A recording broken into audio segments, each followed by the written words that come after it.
બાબર વળપક સીમેથી ગેરકાયદેસર બંદૂક સાથે 2 શિકારીઓ ઝડપાયા. નીલગાયના શિકાર કેસનો ભેદ ઉકેલાયો.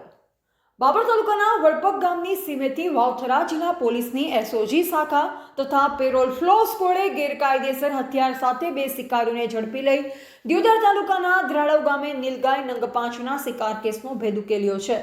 બોર્ડર રેન્જના પોલીસ મહાનિરીક્ષક ચિરાગ કોરડિયા અને વાવથરા જિલ્લા પોલીસ અધિક્ષક ચિંતન તેરૈયાની સૂચનાથી એસઓજી પીઆઈ એજી રબારીના માર્ગદર્શન હેઠળ ટીમ પેટ્રોલિંગમાં હતી ત્યારે ખાનગી બાતમી આધારે બેડા ધ્રાળવ રોડ પર વોચ ગોઠવવામાં આવી. આ દરમિયાન પૂરઝડપે આવી રહેલ એક મોટરસાયકલ પોલીસને જોઈ રોડ પર ફંગોળી 2 ઈસમો રણમાં બાવળની ઝાડીઓમાં નાસી ગયા અને સ્થળ પરથી મોટરસાયકલ નંગ GJ0 PEM 0305 ગેરકાયદેસર દેશી બનાવટની બંદૂક જેમાં વપરાતો વિસ્ફોટક પદાર્થ ધાતુના છરા નંગ 8 તથા અન્ય શિકાર સામગ્રી મળી કુલ ₹55,080નો મુદ્દામાલ જપ્ત કરાયો.